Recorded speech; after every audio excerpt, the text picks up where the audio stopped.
My sister turned my dream house into a nightmare party while I was abroad. So I called the cops and watched the chaos unfold, and then, I'm Madison. I'm 36, and I'm here to share how my dream house turned into the stage for my sister's betrayal. I work as a senior client manager at a tech company in Atlanta that designs robotic equipment for hospitals. The job is intense, but it pays well, which helped me finally buy a home I could be proud of. I spent years saving, budgeting, and imagining what my perfect house would be like. When I finally found it after months of searching, I knew immediately it was the one. The house had everything I wanted. 4 bedrooms, 3 bathrooms, a kitchen straight out of a magazine with marble counters and state-of-the-art appliances, oak floors that gleamed in the sunlight, and a peaceful backyard where I could sip my coffee every morning. It wasn't cheap, not by a long shot, but I had been responsible with my money for years, and it felt good to finally put down roots. After I moved in, I decided to have a small housewarming. I invited my parents, my sister Vanessa, and a handful of close friends and colleagues. Maybe 10 people in total. I'm not a fan of huge gatherings. I prefer evenings where you can have real conversations without shouting over music or squeezing past strangers. The housewarming was perfect, at least for me. We had good food, plenty of wine, and a lot of laughs. Vanessa, though? She had complaints. Vanessa is 29 and works in event marketing. She thrives on big crowds, loud music, and the chaos that comes with large parties. During my housewarming, she kept hinting that the party was too quiet, that I should have invited more people, that the place could use more energy. I brushed it off at first. That's just who she is, always looking for the next big thing, the next thrill. After that night, Vanessa started visiting more often. At first, it was fun.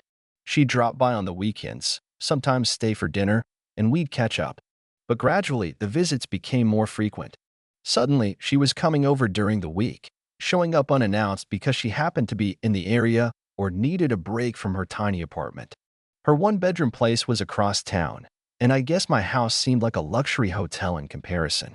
But what started as casual visits turned into something that felt more like she was moving herself in. She'd kick off her shoes in the middle of the living room, help herself to whatever she wanted from my fridge, and leave her stuff scattered everywhere. Wet towels on my bathroom floor, makeup on my counters, dirty dishes in the sink. I tried to talk to her about it, nicely at first. I asked if she could pick up after herself, maybe treat my home with a little more respect. But every time I brought it up, she got defensive. She'd laugh it off or accuse me of being obsessed with cleanliness. Once, she even called me boring and said I needed to loosen up. After a while, I stopped saying anything. I started cleaning up after her myself. It was easier than getting into another argument, and I didn't want to turn small messes into some kind of family drama. Then came the opportunity that changed everything. My boss called me into his office one morning and laid out the offer, a 4-month assignment in Europe. The company wanted me to work directly with hospitals in London, Milan, Prague, and Zurich, hospitals interested in signing multi-million-dollar contracts for our robotic surgical equipment. It was huge, career-changing huge. The plan was for me to travel between cities, meet hospital directors, give presentations, negotiate deals. I'd be their point person for everything. I was excited, but I won't lie, I was nervous too. 4 months away was a long time, and I'd never handled accounts of this size before. But I knew I couldn't pass it up. As I started preparing for the trip, I realized I couldn't just leave my house empty for that long. I didn't want to come back to a break-in or a leak or some other disaster. So, I had security cameras installed, one at the front door, one aimed at the driveway, another at the back patio, and a couple inside covering the main living areas. It gave me peace of mind knowing I could check in anytime. Once the cameras were set up, I went to visit my parents. I sat down with my mom, Carla, and asked if she could stop by once a week or so, water the plants, dust a little, make sure nothing seemed off. She seemed hesitant at first, then suggested something that made my stomach drop. "Wouldn't it be easier if Vanessa just stayed at the house while you're gone?" she asked. "She could look after everything full-time. It's a big house, and she'd love it." I tried to keep my voice calm. "Mom, I really don't want Vanessa living there while I'm away. She's not exactly the most responsible person. You remember how her apartment always looks. I'd rather you just stop by once in a while." Mom gave me that look, The one that says she thinks I'm being unreasonable. You're exaggerating. She's not that messy, Madison. You're just particular about your house. I felt like I was banging my head against a wall. Mom, please. I'm asking you as a favor. Just check on the house. I don't want Vanessa moving in. Finally, she agreed. I left feeling uneasy, but at least I thought I'd made my wishes clear. What I didn't know was that as soon as I walked out the door, Mom was already reconsidering. I overheard her telling my dad that I was being selfish, that I should be grateful Vanessa wanted to help. I left without saying goodbye, too upset to argue. And with that, I focused on preparing for Europe. I had no idea what kind of disaster was brewing right behind my back. A week later, I was on a plane to London, feeling a mix of excitement and dread. The assignment was everything I'd worked for: meetings in impressive offices, presentations in sleek boardrooms, and dinners with hospital executives in fancy restaurants. My day started at sunrise and ended well after dark. I barely had time to think about anything other than work, and honestly, that was fine by me. Every so often, I'd call home to check in. My mom would pick up, cheerful as ever, and assure me that everything was fine. I stopped by the house, watered your plants, and dusted a bit, she'd say. Everything looks great. No problems at all. That was all I wanted to hear. I trusted her, so I didn't press. Meanwhile, the days blurred together. Meetings in Milan, site visits in Prague, contract negotiations in Zurich. My inbox overflowed with documents to review and clients to follow up with. I kept telling myself, just make it through this assignment, and it'll all be worth it. Then, one night in Copenhagen, everything changed. It was late. I just finished dinner with a potential client, and I was exhausted. I went back to my hotel room, thinking I'd check social media for a few minutes before bed, just to see what was going on back home. Maybe look at a few photos of my friends' kids or a funny meme. That's when I saw it. Vanessa had posted a status update that stopped me cold. Big news, she wrote. I'm finally throwing the party I deserve to celebrate my career breakthrough. You all know where it's happening, winking face with tears of joy. I froze, staring at the screen. What was she talking about? She lived in a tiny apartment. Where could she possibly be planning to have this party? I started scrolling through the comments, my heart sinking with every word. OMG, Vanessa, are you really doing it at that house? One of her friends wrote. You're so bold. What if she finds out? Face with tears of joy, another said. This is gonna be legendary. Can't wait to see her face when she realizes what went down at her precious house, someone else added. And then Vanessa replied, full of laughing emojis. If she knew what I was planning at her place, she'd lose her mind. I felt sick. My stomach twisted into knots. But it got worse. Someone commented, asking if there would be a full bar at this so-called celebration.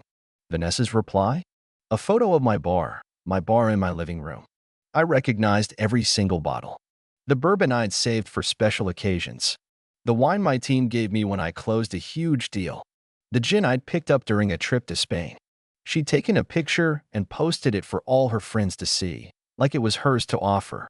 I felt like I couldn't breathe. Without thinking, I dialed her number. She answered on the second ring, sounding way too cheerful for my mood. Hey, Maddie. What's up? Vanessa, I said, forcing my voice to stay calm. I saw your post. Congratulations on your promotion. Thanks. It's been a long time coming. So you're having a party to celebrate? Yeah, just a little something. Nothing major. Thinking of doing it at a restaurant or something. I clenched my jaw. Vanessa, don't lie to me. I saw the picture of my bar. I saw the comments. You're planning this at my house, aren't you? There was a long pause. Then she sighed. Okay, fine. Yes, I'm having it at your house. So what? It's not like you're using it. It's just sitting there empty. So what? Vanessa, are you out of your mind? You can't just use my house for a party without asking me. She got defensive. Why not? I'm taking care of the place while you're gone. And do you know how expensive it would be to rent a venue for this many people? I swallowed hard. How many people are you talking about? About 110, maybe 120. Give or take. I felt my blood pressure spike. Vanessa, no, absolutely not. You are not bringing over 100 people into my house. That's insane. They're not strangers. They're my friends and coworkers. You're being ridiculous. I'm being ridiculous? Vanessa, I forbid it. You're not doing this. Find somewhere else. She laughed, actually laughed at me. You're not going to ruin this for me, Maddie. This is my night. Don't be jealous just because I have something to celebrate. And then she hung up on me. I sat there, stunned, staring at my phone like I couldn't believe what had just happened. I tried calling her back. She didn't pick up. I tried again. Straight to voicemail. So I called my mom. She answered right away, sounding like nothing was wrong. Hi, honey. How's your trip going? Mom, why is Vanessa at my house? I told you I didn't want her staying there. There was a pause. Well, I thought it would be easier this way. She's taking good care of the place. It just made sense. Mom, I asked you specifically not to let her stay there. And now she's planning a huge party. Madison, you're overreacting. It's one party. She got promoted. Can't you just let her have this? I couldn't believe what I was hearing. No, Mom. She can celebrate somewhere else. Not at my house. With over 100 people? Are you serious? You're being too demanding. She worked hard for this.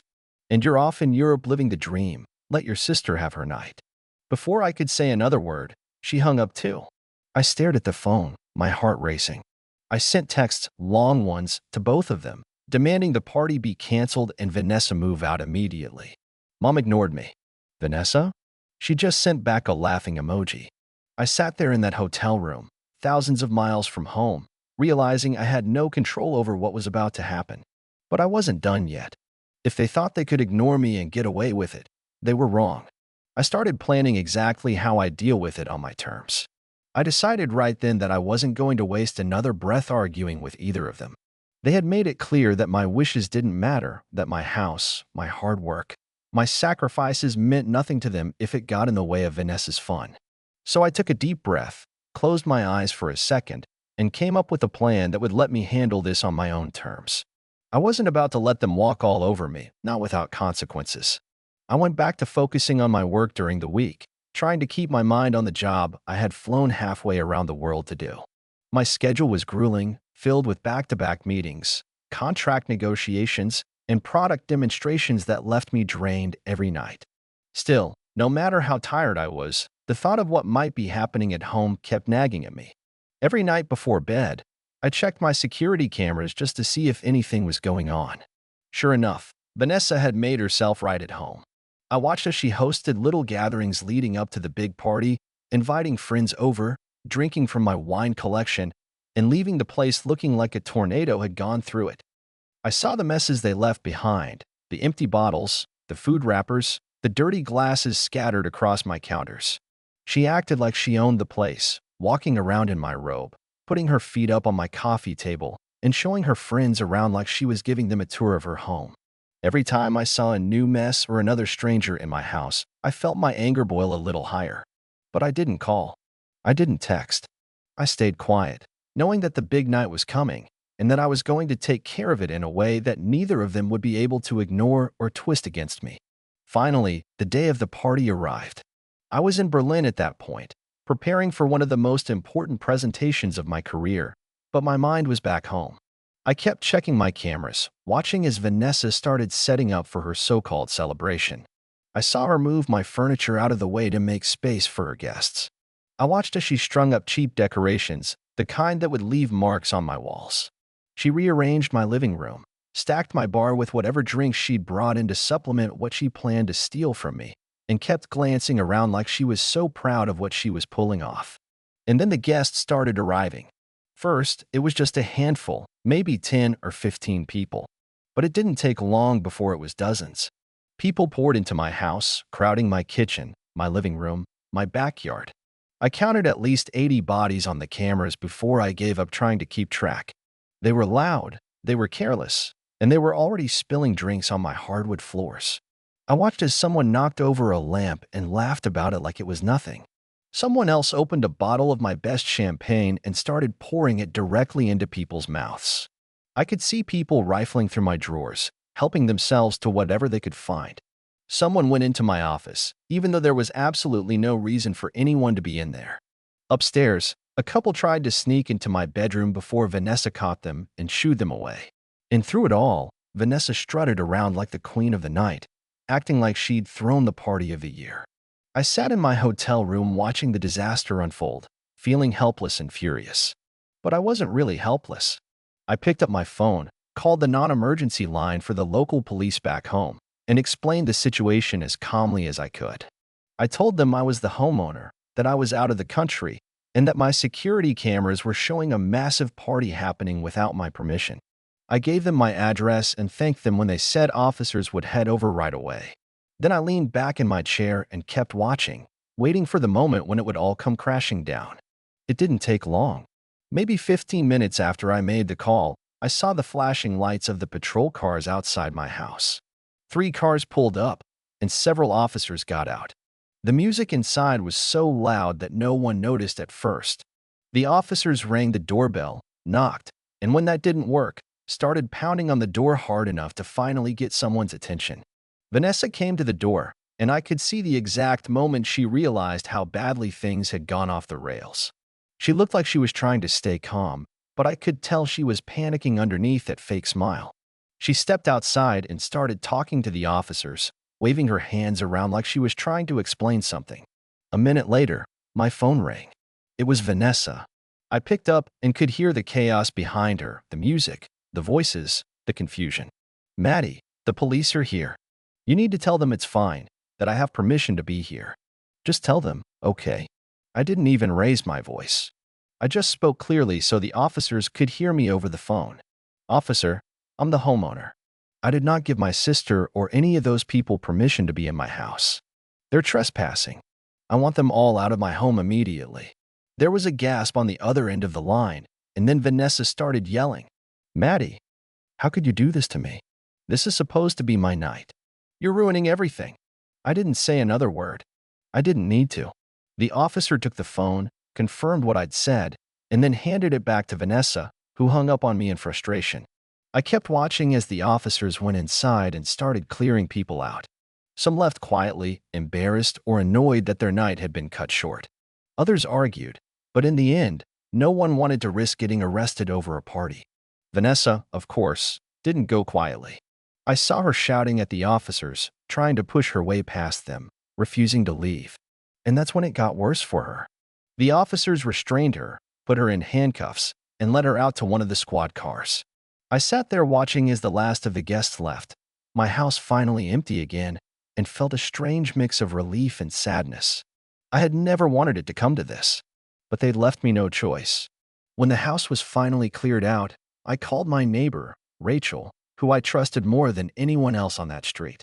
I apologized for disturbing her evening, but I explained what had just happened and asked if she could do me a huge favor and make sure everything was locked up after the police left. Rachel didn't hesitate for even a second. She said she'd seen the flashing lights and heard the commotion, and she'd wondered what on earth was going on. She promised to go over right away, and I felt a little weight lift off my chest knowing at least someone responsible was nearby. About an hour after I ended that call, my phone rang again. This time it was my mother, and from the second I answered, I could hear how furious she was. She didn't even give me a chance to say hello before she launched into a rant about how I had humiliated Vanessa, how I had crossed a line by calling the police, and how my sister was sitting in a jail cell because of my heartlessness. I let her talk, trying to stay calm, but when she finally paused, I told her exactly how I saw it. I reminded her that Vanessa was in this situation because she had refused to listen, because she had broken my trust, and because she had pushed her luck one too many times. My mother didn't want to hear it. She demanded that I call the police immediately and tell them it had all been a misunderstanding, that Vanessa had my permission, and that they should let her go. I told her no, that I wasn't about to lie for Vanessa or undo what had already been done. I reminded her that I had given very clear instructions about what I wanted, and that both she and Vanessa had chosen to ignore me. She called me cruel, vindictive, and selfish before hanging up on me in a huff. The next morning, I turned my phone back on and found it flooded with missed calls and angry text messages from both my parents and Vanessa. I learned through the voicemails that my parents had bailed Vanessa out, spending several $1,000s that they now believed I owed them because, in their minds, I had created this mess.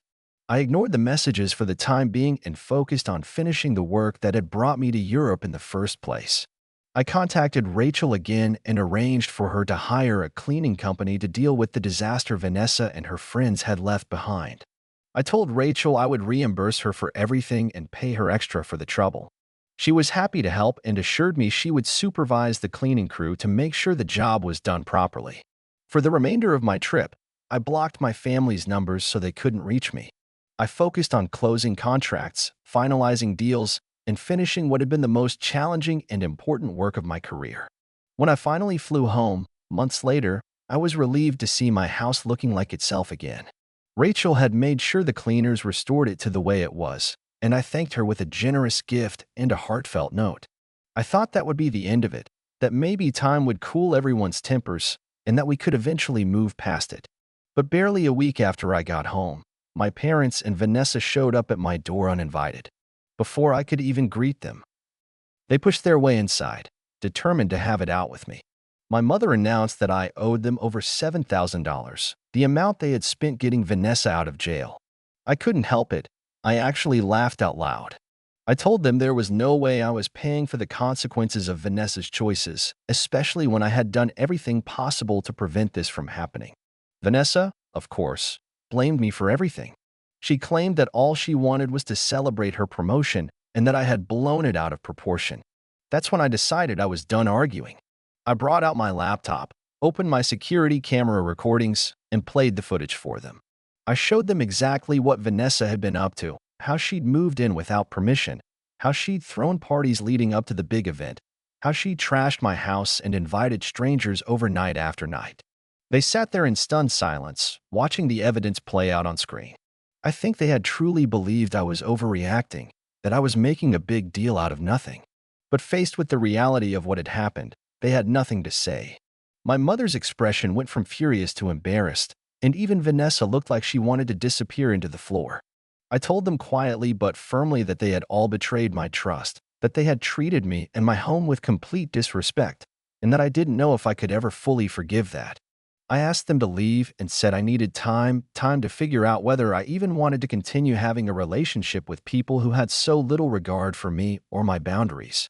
They left, though not without my mother muttering that she was disappointed in me. But at that point, I didn't care anymore. I was tired of being the one expected to clean up everyone else's messes, of being called selfish just for wanting people to respect me and my home. I changed the locks, upgraded my security system, and started focusing on living my life in peace. For the first time in what felt like forever, my house truly felt like mine again. I spent those first few months after the fallout rebuilding my sense of peace, focusing on my work, and reminding myself that I had done what I needed to do. I finally felt free from the constant anxiety of wondering what disaster Vanessa or my parents would cause next.